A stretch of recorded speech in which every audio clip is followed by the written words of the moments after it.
basándonos en la sana doctrina, en nuestra congregación Agape, anhelamos conocer más de Cristo. Veamos a la luz de la Biblia lo que Dios nos quiere decir. Dándole gracias, Rey de Gloria, Señor, porque es a usted a quien le place que nosotros estemos aquí, Señor. Porque mucha gente, Señor, está en lugares que no te agradan, Señor, que ofenden, Señor. Pero nosotros estamos aquí, Señor, delante del trono de la gracia, agradeciéndote la oportunidad de reunirnos en tu nombre. Señor, bendice a cada hermano que se ha reunido aquí en este lugar, las almas, Señor, que se han hecho presentes, Señor. Sangres lavadas, redimidas y regeneradas, Señor, por la sangre de Cristo y el Espíritu Santo. En este momento te ruego, mi Dios de gloria, que seas tú ayudándome, Señor, a predicar tu palabra fielmente. Ayúdame, Jesús. Gracias por todos. Gracias por lo que nos das. Gracias aún por lo que no nos das. Tú eres bueno. En el nombre de Jesús quedamos en tus manos, mi Rey. Amén. Amén. Bueno, vamos a estar buscando en nuestras Biblias, hermano, la carta a los romanos. Yo hice un pequeño recuento la vez pasada sobre el contexto pues en el que ha sido escrita esta carta. Pablo está en Corintio, estamos en entre el año 57, 58, por ahí de la era cristiana. Pablo se dispone a llevar unas ofrendas desde los corintios, de los macedonios a Jerusalén, y es cuando Pablo escribe esta carta. Bueno, entonces Pablo está recogiendo unas ofrendas para llevarlas a Jerusalén cuando escribe la carta desde los corintios. En nuestras Biblias está Mateo, Marcos, Lucas, Juan, está Hechos y está la carta a los romanos, pero algunos dicen que antes que los romanos fue la carta de Gálatas. También les comentaba la vez pasada que hay otros que opinan diferente, que fue la carta de Gálatas que vino después como complemento de la carta a los romanos. Pero en nuestras Biblias aparece después del libro de los Hechos del evangelista Lucas por la prominencia de esta carta. Algunos la conocen como el Evangelio de Pablo, y está colocada después del libro de los Hechos por la importancia teológica de esta carta y sobre todo por el volumen de la carta, o sea, donde Pablo va a expresar ideas muy importantes y de una manera que dicen los eruditos que fue escrita en griego koiné en un griego, pero un griego, vamos a decir, de mucho nivel. Es un griego como jurisprudencial, Porque Pablo, como ciudadano romano, expresándose hacia los ciudadanos de Roma, en algunas versiones, como la Vulgata, dice carta a los hermanos de Italia, así dice, carta a los hermanos de Italia. Bueno, y los problemas, nosotros siempre, así como hicimos con la carta a los hebreos, tenemos que ubicarnos teniendo en cuenta a quién Pablo le está dirigiendo esa carta. Esta carta son los primeros cristianos en Roma, y nosotros siempre tenemos que estar pensando en los gentiles. Acuérdense ustedes que Pablo es un apóstol levantado por el Señor Jesucristo para los gentiles, y explicaba la vez pasada que Roma era como la Nueva York o la París de entonces. Era la ciudad donde había todas las confluencias de las culturas. En este caso del paganismo, quizás sería uno de los lugares más fuertes para predicar el evangelio, acordándonos que para nosotros es como muy común hablar eso porque somos cristianos y de esta época, pero tenemos que ubicarnos en el contexto histórico de que estos son los primeros evangélicos en el mundo. Nadie los precedió a ellos, sino escasamente los profetas, que aunque anunciaron el evangelio, ellos tampoco conocían el evangelio. Ellos no sabían que estaban anunciando el evangelio. Entonces, nosotros creo que habíamos quedado por ahí como en el versículo 5, 4 y 5. Dice que fue declarado hijo de Dios con poder según el Espíritu de santidad por la resurrección de entre los muertos, y por quien recibimos la gracia del apostolado para la obediencia a la fe en todas las naciones por amor de su nombre, en las cuales estáis también vosotros llamados a ser de Jesucristo. También vamos a ir revisando la nueva traducción viviente para que la vayamos revisando de una vez. Versículo 4, 5 y 6 dice: y quedó demostrado que era hijo de Dios cuando fue resucitado de los muertos mediante el poder del Espíritu Santo. Él es Jesucristo nuestro Señor. Por medio de Cristo Dios nos ha dado a nosotros como apóstoles el privilegio y la autoridad de anunciar en todas partes a los gentiles lo que Dios ha hecho,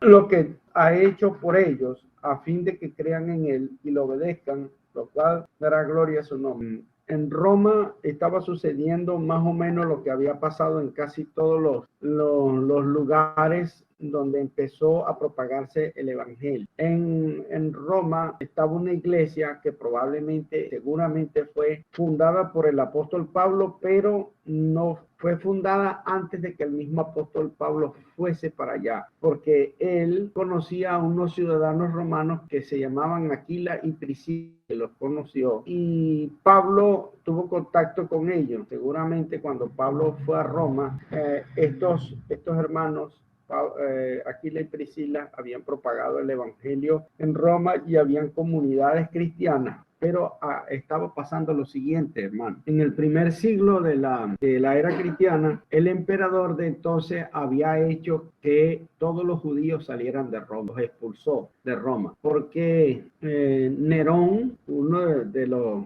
primeros emperadores de Roma en el primer siglo. Ustedes recuerdan el episodio famoso en que Nerón quemó Roma e inculpó a los judíos cristianos. Por eso tenían muy mala fama y entonces fueron expulsados de Roma. Pero una vez que muere, si mal no recuerdo, creo que fue Claudio, que una vez que muere este emperador que había mandado sacar a los judíos de Roma, entonces ellos regresan, pero ya habían gentiles convertidos a Cristo y habían judíos convertidos a Cristo, y entre ellos había una pugna porque los judíos, como buenos judíos, le echaban en cara a los gentiles que ellos tenían que cumplir con algunos requisitos de la ley si querían en realidad ser cristianos, si querían ser salvos, y además se ufanaban de que el Mesías había estado entre ellos y había predicado únicamente entre ellos, mientras que los gentiles se jactaban de los grandes filósofos que ellos tenían, los griegos, y también le echaban en cara a los judíos de que ellos habían rechazado el Mesías. Total que había un jaleo entre,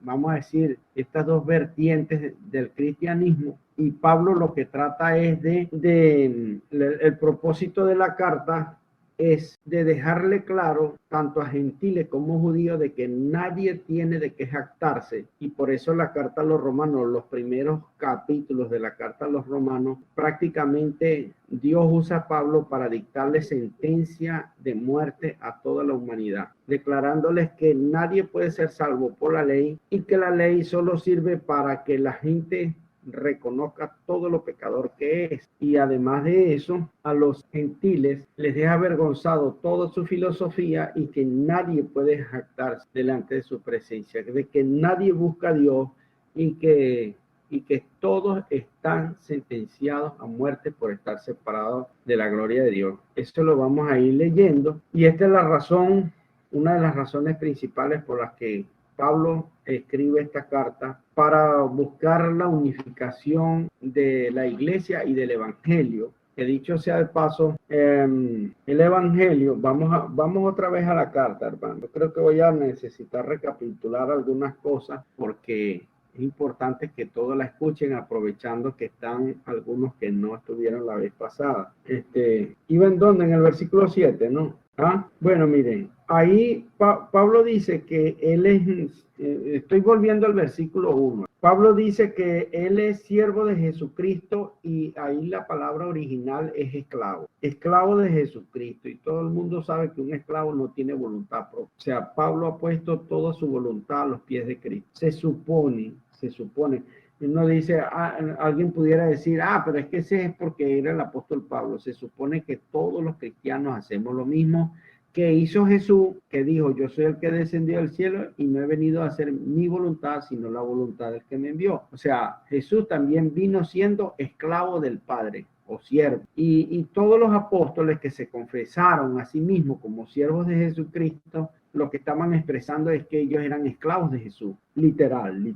Pero evidentemente aquí yo voy a hacer una acotación. La acotación es la siguiente, que nosotros tenemos culturalmente aquí en la mente un concepto de lo que es esclavo dentro de lo que es la cultura del mundo. Pues un esclavo es una persona a la cual se humilla, una persona a la que no se le respetan los derechos, no se le tiene ningún tipo de consideración y es prácticamente un perro que habla. Mientras que el concepto de siervo en bíblico y en el cristianismo es una persona que sabe que tiene un dueño, que tiene un amo y que mejor que ese dueño y mejor que ese amo no va a poder conseguir. Por lo tanto, la servidumbre es voluntaria y el dueño nuestro no está interesado en aplastarnos, sino más bien en exaltarnos, porque escrito está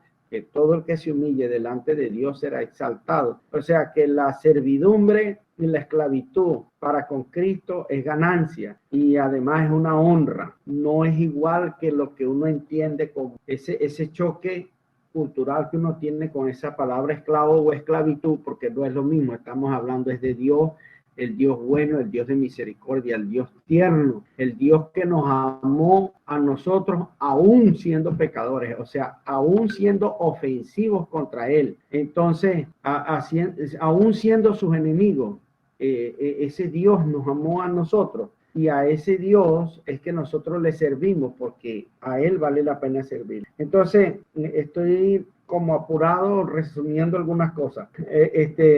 Y dice, llamado a ser apóstol para el evangelio. Yo explicaba la vez pasada que no es lo mismo. Y eso pasa mucho en las iglesias y en el mundo cristiano. Hay gente que se apartó del mundo, dejó la fiesta, dejó las parrandas, dejó las mujeres, dejó el adulterio, de la fornicación y todo eso. Pero saben que eso lo puede hacer un mundano también. Un mundano se puede apartar de todo eso. Incluso le puede echar en cara a un cristiano. Dice, yo dejé todo eso y no necesité meterme en evangelio. Yo no sé si usted alguna vez ha escuchado a alguna persona que ha dicho algo semejante, pero así es. Entonces, lo cual quiere decir que apartarse del mundo no implica ser una persona que sea apartado para el evangelio. Y hacía una explicación muy rapidita, como para darme a entender en este asunto. Yo les decía que un artesano no implica un artista, pero un artista sí implica un artesano. Explicaba que una costurera no implica un sastre, pero un sastre sí implica una costurera. Y hablaba de que una buena cocinera no implica un chef, pero un chef sí implica una persona que cocina bien. Y para explicar en el sentido de que una persona que se ha apartado del mundo no implica que sea una persona apartada para Dios, pero una persona apartada para Dios sí implica una persona que se ha apartado del mundo. Alguien entendió y dirá gloria a Dios. Entonces, cuando Pablo dice que él es llamado a ejercer el apostolado apartado para el evangelio de Dios, implica que Pablo se apartó del mundo. Entonces, es muy importante nosotros saber eso, porque usted y yo, hermano, según la Biblia, fuimos apartados para el evangelio de Dios, fuimos apartados para ser santos. Eso implica que nos hemos apartado del mundo, pero ojo, hay gente que se ha apartado del mundo, pero todavía no se ha apartado para el evangelio y todavía no se ha apartado para Dios. Y esas cosas son muy diferentes. Nosotros tenemos que tener en cuenta eso. Así que nadie se autoengañe creyendo que porque se apartó del mundo ya es cristiano. Revise a ver, porque aquí en la Biblia que es nuestro manual de vida espiritual, es la que nos dice si nosotros en realidad nos hemos apartado para el evangelio, hermano, si nos hemos apartado para Dios. Eso implicará una persona que se apartó del mundo, pero no al revés. Una persona, vuelvo y le repito, se puede apartar del mundo sin haberse apartado para Dios. Y eso hay que revisarlo, amados hermanos. Dios bendiga dice, el evangelio que antes había prometido antes por sus profetas en las Santas Escrituras. Esto es muy importante también y para mí es bueno recapitularlo, porque hay gente que lee el Antiguo Testamento y no ve el Evangelio por ninguna parte. Pero en una tertulia que tuvimos en mi casa con unas hermanas, y yo le preguntaba a una de las hermanas, hermana, pero usted no ha visto el Evangelio en el Antiguo Testamento. Y me dice, no, hermano, yo no, ¿dónde está el Evangelio en el Antiguo Testamento? Abro un paréntesis. Cuando el Señor le dijo a Moisés, mira Moisés, vas a marcar los dinteles de tu casa con sangre de cordero, vas a sacrificar un cordero por cada familia y la sangre del cordero la vas a poner en el dintel porque va a haber una mortandad en Egipto, la cual no se ha visto nunca. Voy a barrer con los primogénitos de animales, de todo lo que me encuentre y hasta el primogénito del faraón va a caer. Pero en la casa, escucha bien, en la casa de todo aquel que esté rociada o marcada con la sangre del cordero, ahí no entrará el ángel de la muerte, gloria a Dios. Y ahí, hermanos, se estaba predicando el evangelio, se estaba enseñando el evangelio. Estas cosas las escribió Moisés y por eso Jesús decía, yo no soy el que los acusaré, los acusará Moisés porque Moisés fue el que escribió de mí. Porque mucha gente se creía salva porque era hijo, porque se creían hijos de Abraham y de Moisés y de los patriarcas, y Jesús le decía, él escribió de mí. Entonces ellos no entendían. Dios, por razones de sabiduría divina, dejó eso encriptado allí, pero nosotros hoy en día lo comprendemos, hermanos. Podemos conseguir el evangelio por todo el Antiguo Testamento. Ahora, los profetas no sabían que estaban escribiendo sobre el bendito evangelio de Jesús. Voy a decirles otra cosa más. La palabra evangelio es una palabra griega que permaneció la dejaron originalmente, pero en hebreo esa palabra es una palabra que se escribe mesorá, termina en H, mesorá. Y esa palabra, mesorá, tiene que ver con la redención. Entonces, cuando se habla el evangelio de las buenas nuevas, se está hablando de la promesa de la redención que Dios le había hecho al pueblo de Israel y que en él serían benditas todas las naciones. Eso es lo que se está diciendo cuando se habla del evangelio. Es una promesa que Dios primeramente había hecho al pueblo de Israel y que Israel como la primera nación que conoció el evangelio, aunque ellos no lo entendían, pero a ellos se les hizo la promesa por medio de Abraham que ellos alcanzarían la salvación por medio del Mesías, el ungido, el rey ungido de Dios. Entonces, esa palabra, mesorá, es muy importante porque cada vez que nosotros estamos hablando del evangelio, estamos hablando de estamos hablando de salvación, estamos hablando de reconciliación. Para el mundo era imposible reconciliarse con el Santo Padre que está en los cielos. Simplemente eso no era posible para los hombres, y ni es posible para los hombres, a menos que las personas puedan entender el evangelio y qué fue lo que hizo Dios a través de Jesucristo. Y vamos a seguir leyendo. Dice, ese evangelio anunciado durante todos los tiempos, son la base sólida y doctrinal, escuchen bien, la base sólida y doctrinal de la iglesia, porque el evangelio de la salvación ha sido dado a nosotros. Ahora, allí está toda la doctrina y los apóstoles consolidaron esa doctrina y Jesucristo la hizo roca, viviéndola toda la profecía acerca del evangelio en su persona. Entonces Jesucristo, bien dice la palabra de Dios, que es el autor y el consumador de la fe, porque no solamente fue anunciada, sino que también fue vivida y fue ejecutada. Ahora bien, hay algo que les voy a regalar en el nombre del Señor. Ustedes se acuerdan, o alguien se debe acordar, en aquel pasaje que está en Génesis, donde Dios le pide a Abraham que le entregue a su hijo Isaac, a su único Isaac. Y dice la palabra de Dios que que Abraham, sabiendo que aquel que le podía levantar de los muertos, Abraham no tuvo miedo de entregarle su Isaac a Dios, porque Dios le había prometido que de ese hijo iba a levantar descendencia. Y Abraham sabía que aunque él lo matara, Dios lo podía resucitar. Y dice la Biblia que en cierta manera así fue, porque ya Isaac estaba muerto cuando Dios había pedido su vida. Estaba muerto, ¿no? Excepto que cuando Dios le dice a Abraham que no toque al muchacho, porque ahora sé que tu corazón tiene temor de mí. Entonces ese muchacho volvió a la vida en ese momento. Pero escuchen bien, nosotros vamos a ver por qué se llama el Evangelio de Jesucristo. ¿Por qué se llama el Evangelio de Jesucristo? Romanos 3:26, también Apocalipsis 14:12 y Gálatas 2:16. Con la mira de manifestar en este tiempo su justicia, a fin de que Él sea el justo y el que justifica al que es de la fe de Jesús. Y yo quiero que usted subraye en su Biblia, si lo buscó, y ustedes lo que subraye en su Biblia, que subraye al que es de la fe de Jesús.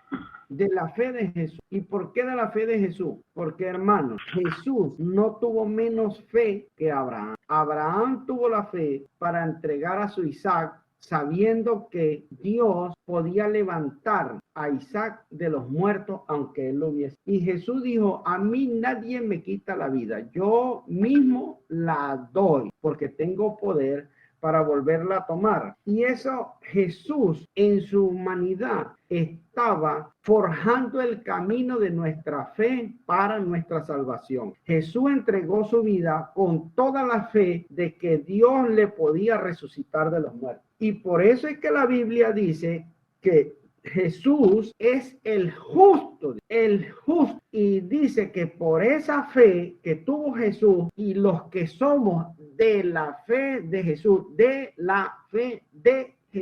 los que tenemos esa fe, en esa fe somos justificados. ¿Cuántos dicen amén? Mire lo que dice Apocalipsis 14:12. Dice, aquí está la paciencia de los santos, los que guardan los mandamientos de Dios y la fe de Jesús. Eso, hermano, es lo que hace a alguien hijo de Dios. Tener la fe de Jesús, ojo, tener la certeza, la misma fe que tuvo Jesús, no hay nada que yo pueda hacer, nada en lo que me pueda gloriar, nada en lo que me pueda jactar, y eso lo vamos a ir leyendo, porque para eso fue esta carta. Apocalipsis 14:12 dice, aquí está la paciencia de los santos, los que guardan los mandamientos y la fe de Jesús, porque hay gente que dice que tiene fe, y puede mejor aún decir, tengo la fe de Jesús, pero no guarda los mandamientos. Entonces eso no tiene, esa vida cristiana no tiene consistencia. Si tienes la fe de Jesús, eso te hará o nos hará guardar los mandamientos. Amén. Vamos a ver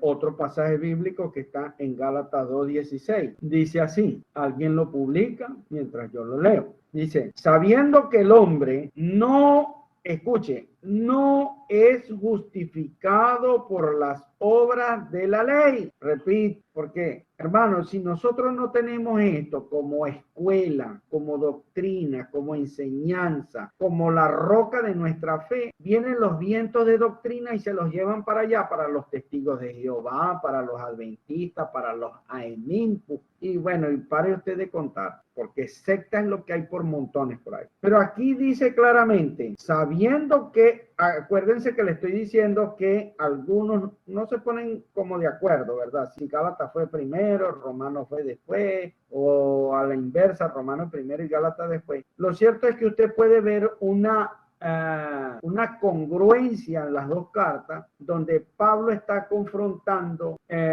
y debatiendo y rebatiendo los falsos argumentos de los judíos que querían hacer que los gentiles se judaizaran. Pero entonces le sale al encuentro el más judío de los judíos y el más fariseo de los fariseos, que aventajaban mucho en su nación, que era el apóstol Pablo, y él, como rabino, llega y les dice, sabiendo que el hombre no es justificado por las obras de la ley, listo, es una sentencia que viene de parte de Dios, dice, sino por la fe de Jesucristo, lo está leyendo, por la fe de Jesucristo, es decir, Cristo nos regala su fe, está tremendo, Jesucristo nos regala su fe, pero Jesús, para regalarnos su fe, tuvo que ser autor y consumador de la fe. Es decir, tuvo que nacer, vivir como hombre, tomar el ministerio, hacer todas las cosas que Dios hizo por medio de Jesucristo para finalmente la redención. Ahora, de repente todavía alguien sabe o no entiende lo que es redención, pero la palabra redención tiene que ver con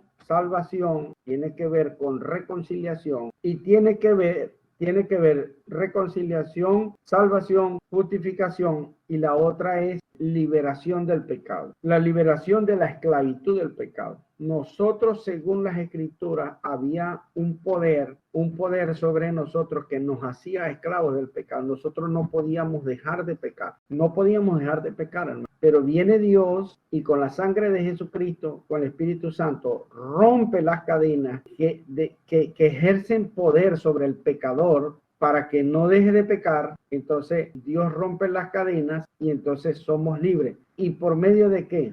Por medio de la sangre de Cristo y del Espíritu Santo. Así lo dice la Escritura. Entonces fuimos comprados a precio de sangre, o sea, su libertad, esa libertad que lo esclavizaba a usted al pecado, el Señor, la divisa que usó fue la sangre del Cordero de Dios. Gloria al Señor. De manera que Pablo está humillando a los gentiles y está humillando a los judíos para que ninguno se jacte ni ninguno se gloríe delante de Dios y todo el mundo quede cautivo delante de la ley de Dios y nadie pueda tener ningún derecho a levantar la voz queriendo decir que él aporta algo para ser salvo. Vamos a ir otra vez a la carta, al primer capítulo, y dice, nos vamos otra vez al versículo 6-7. Dice, entre los cuales estáis también vosotros, llamados a ser de Cristo. Y vuelvo y repito, no es llamados a llegar a ser de Cristo, llegar a ser de Cristo alguna vez. No, fuimos llamados a ejercer un llamado que es a pertenecer a Cristo, de una vez. Y dice, a todos los que estáis en Roma, amados de Dios, llamados a ser santos. ¿Ves? No ve que se da cuenta que la Biblia plantea es ejercer de una vez la santidad. No es llegar a ser santos, sino que fuimos llamados a ser de una vez santos y de una vez tenemos que practicarlas, llamados a ser santos. Es un poco más denso, pero cónchale, si no terminamos, ¿no? Entonces, ser apartados para el evangelio, ser comprados con sangre divina, entonces eso de una vez el Señor nos compromete, pero este comprometerse, Dios desea, aunque Él tiene poder para hacerlo, pero Dios desea que nosotros lo hagamos gozosos, deleitándonos en ser siervos, porque si antes de conocer la luz de Cristo, nos deleitábamos en el pecado, Señor reprenda al diablo, nos deleitábamos en el pecado y éramos voluntarios servidores de Satanás, éramos voluntarios servidores de las tinieblas y sentíamos gozo, hermano, pecando. ¿Cuánto más ahora que nosotros entendemos que el que nos ha llamado es santo, nos ha llamado a ser santos? ¿Cuánto más nos deberíamos nosotros gozar si tenemos esta fe de Jesucristo, que Jesucristo entregó su vida sabiendo literalmente que aunque muerto, Dios lo levantaba de los muertos? Aunque tuviera 3 días en una tumba, la fe de Jesucristo traspasó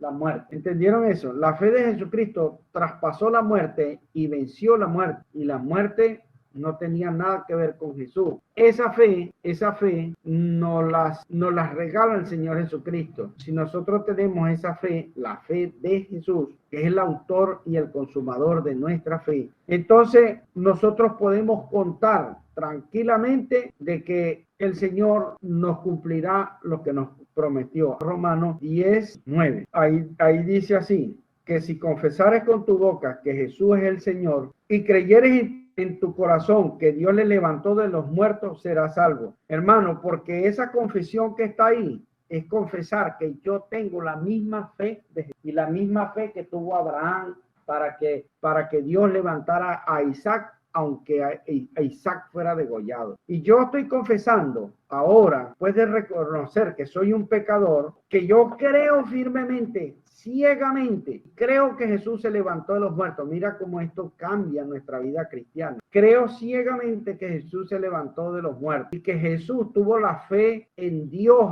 a quien Él le sirvió voluntariamente y absolutamente una voluntad entregada a Dios, porque eso fue lo que demostró Jesús. Jesús demostró que serle fiel a Dios tiene una recompensa gloriosa. Pero Jesús demostró que solamente Él podía llenar esos requisitos y que Él tenía que ser el autor de esa fe. Sí, el hermano Aponte dice, no podemos actarnos ni siquiera de tener fe, porque la fe que podamos tener no es nuestra, sino de Jesucristo, que no. Sí, exactamente. Jesucristo, Él se lleva todos los créditos, hermano. Puestos los ojos en Jesús, autor y consumador de nuestra. Y por la fe de Jesucristo y por la fe en Él, por esa misma fe, es que nosotros llegamos a ser salvos. Ahora, Jesús lo que vino a demostrar es que todo lo que dijeron los profetas acerca de Él era verdad, y es verdad. Entonces Jesús, en un portento glorioso que me faltarían palabras humanamente, hermano, para describir eso, Jesús hizo un despliegue de poder divino aquí en la tierra, en su persona, consolidando el camino de la fe y el camino al cielo, que es seguir sus pisadas. Pero nosotros lo único que podemos hacer es tener la fe, esa misma fe del Señor, para que su salvación se haga manifiesta en nosotros. Entonces dice Romanos 10, 8, 9 y 10. Leo. Alguien lo coloca por allí. Que si el 8 dice, ¿más qué dice? Cerca de ti está la palabra en tu boca y en tu corazón. Eso es lo que está diciendo el predicador Pablo. Cerca de ti está la palabra en tu boca, en tu corazón. Esta es la palabra de fe que predicamos. Miren, la palabra de fe que predicamos. Le está diciendo Pablo a los romanos, enseñándole. Aunque me fui un poco allá adelante, pero después lo vamos a recapitular cuando vayamos allá en el capítulo 10. Entonces dice, ¿cuál es la fe que predicamos? Que si confesares con tu boca que Jesús es el Señor de la fe, hermano, el Señor de la fe, el Señor de las profecías, el Señor de la palabra, el verbo encarnado, el Señor, hermano, el ungido de Dios, el Rey escogido por el Padre, que nos los envió para marcarnos la luz a los que estábamos perdidos. Y dice, y creyeres en tu corazón que Dios le levantó de los muertos. Hermano, nosotros leemos tanto esto en la Biblia que casi se nos vuelve un refrán sin contenido y sin sentido, porque lo decimos así tan. Pero hermano, la gente del primer siglo está escuchando con sus oídos que si ellos tienen la misma fe que el carpintero de Galilea, hermano, van a poder volver a vivir. Los judíos ya sabían eso porque, por ejemplo, Marta, los fariseos, que eran los que creían en la resurrección, pero ellos creían una resurrección por allá futura. Pero cuando Jesús también les hizo la demostración a Marta y a María, cuando murió su hermano Lázaro, ellas le dijeron, mira, Señor, nosotros sí creemos que Él resucitará ya en el futuro. Pero Jesús le dijo, no, es que, mira, Marta, tú estás hablando con la resurrección misma, encarnada. Yo soy la reencarnación. ¿Sabes con quién estás hablando? Con la resurrección misma, el que puede y el que tiene poder para resucitar muertos. Entonces, el Señor demostró aquel cadáver putrefacto lleno de gusanos, lo devolvió a la vida. Gloria al Señor. Y aquí Pablo nos está enseñando que si nosotros tenemos esa misma fe, literalmente, dice que si confesaras con tu boca que Jesús es el Señor y creyeres en tu corazón que Dios le levantó de los muertos, serás salvo. Y dice, porque en el corazón se cree para justicia. Es justo que usted y yo creamos esto. ¿Por qué? porque Dios está haciendo su justicia. ¿Y cuál es la justicia de Dios? La justicia de Dios es no pasar por alto un solo pecado de ningún pecador, porque si no, Dios sería un Dios, un juez injusto. Pero Dios juzgó todas nuestras faltas y todas nuestras culpas en la persona de Jesucristo. O sea, que Jesucristo padeció nuestros dolores y Jesucristo sufrió nuestros pecados. Entonces, y yo debo creer eso en mi corazón. Y una vez que yo lo creo, que Jesús hizo eso por amor a mí, dice, pero con la boca exige Dios que se confiese para ser salvo. Aleluya. Entonces, mire todo esto que contiene el evangelio. Allá está el hermano Aponte gozándose. Eso es de Dios, ahí está obrando ahí en mi hermano. Bueno, entonces vamos otra vez allá al capítulo 1. Por eso es una maravilla estudiar las palabras de Dios positivamente para que nosotros podamos tener estar parados sobre la roca, hermano, y eso poderlo enseñar a nuestros hijos. Entonces, dice, vamos al versículo 8, dice, primeramente doy gracias a mi Dios, mediante Jesucristo, con respecto a todos vosotros. Pablo nos enseña aquí, amado hermano, tú quieres dirigir tus gracias al Señor, quieres darle gracias al Padre, tiene que ser por medio de... Te doy gracias, Padre, por medio de Jesucristo, pues si no, eso no llega al cielo. Primeramente doy gracias a mi Dios mediante Jesucristo con respecto a todos vosotros, que vuestra fe se divulga por todo el mundo. Ahora, una vez que hemos tenido esta explicación, vuestra fe, ya se sabe cuál es la fe. La fe no es que nosotros vamos a llevar, mañana creo que no va a llover y por eso no llevo paraguas, y esa es la fe. No, la fe nuestra se divulga por todo el mundo, es que nosotros creemos lo mismo que creyó Jesús, y literalmente, hermano, nosotros llegamos a arrepentirnos de nuestros pecados, como tiene que ser, y no por obras para que nadie se gloríe, sino por la fe de Cristo y por la fe en Cristo, hermano, nosotros, y si esa fe llega a alcanzar a nuestra familia, no nos perderemos nunca jamás. O sea, yo sé que si yo muero, yo nunca voy a perder a mi esposa, yo nunca voy a perder a mi hermano Ronman, nunca voy a perder a mi tía Marilú, aunque allá esos vínculos seremos todos hermanos e hijos de Dios. Nunca voy a perder a mi hermano Jesús Manuel, o nunca voy a perder a mi hermana Alicia, o cualquiera de los que estamos aquí. No nos vamos a perder nunca, hermano. Ustedes entienden lo grande de esta que nosotros tenemos ahora para rato, hermano. De hecho, tienen que también considerar esto y creer esto, amados hermanos. Usted ya es una persona inmortal. Bueno, los mundanos también son inmortales, ¿sabes? Pero la inmortalidad de nosotros es para vida eterna, para gozo, para paz, para deleite, para cántico, adoración, alabanza, conocimiento, sabiduría eterna, riquezas incalculables con nuestro Dios en el cielo. Nuestra inmortalidad es para eso, pero la inmortalidad de un mundano, hermano, es para perdición eterna, para sufrimiento, para cosas indescriptibles de lo que dice la Biblia, hermano. Entonces, esta fe, Pablo dice, vuestra fe se divulga por todo el mundo. Ahora, evidentemente, esta fe era una locura para decir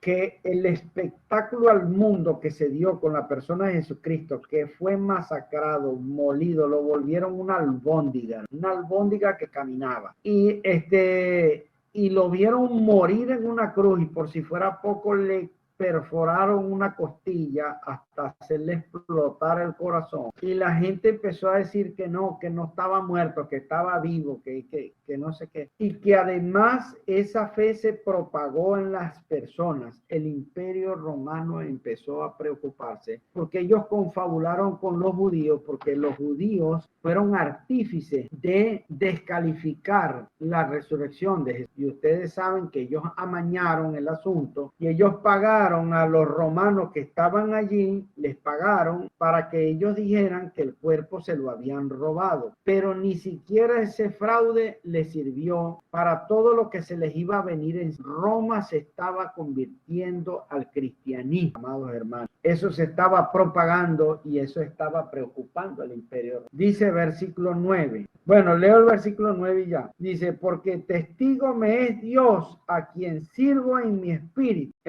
Leo otra vez, porque testigo me es Dios a quien sirvo en mi espíritu en el evangelio de su Hijo. Que vuelvan, quiero que siempre cuando lean la palabra evangelio, acuérdense que estamos hablando de la redención, estamos hablando del rescate, estamos hablando del pago, estamos hablando de la salvación. En el evangelio de su Hijo es la fe de Jesucristo, de que sin cesar hago mención de vosotros siempre en mis oraciones. Pablo está diciendo, amados hermanos, siempre los tengo presentes en mis oraciones. Dios me es testigo de que eso es así. Sabe también Dios. Y los demonios también sabían esto, porque cuando están allá los 7 hijos de un tal sacerdote Esceva, que fueron a hacer un exorcismo, el demonio que estaba dentro de aquella persona poseída dijo, a Jesús conozco, porque ellos decían,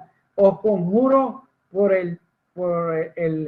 en el nombre de Jesús que predica Pablo. Y el demonio dijo, a Jesús conozco y a Pablo también, pero a vosotros no los conozco. Y Pablo decía, Dios me es testigo a quien sirvo en mi espíritu en el evangelio de su Hijo, que sin cesar hago mención de vosotros siempre en mis oraciones. Bueno, hermanos, yo espero en el nombre de Jesucristo que Dios le haya regalado algo más de lo que ya usted sabía, porque yo sé que ustedes son personas que apartan tiempo para leer y estudiar, pero de lo que ya usted sabía, Dios le haya aportado más, lo haya hecho crecer, lo haya edificado y le haya enseñado cosas. Apenas, hermanos, vamos en el versículo 9 y esta carta está que arde y está demasiado buena. Gloria al Señor. Entonces vamos a estar orando para despedir el servicio de hoy. Dios me los bendiga y voy a dejar a nuestra hermana Marilis por este lugar.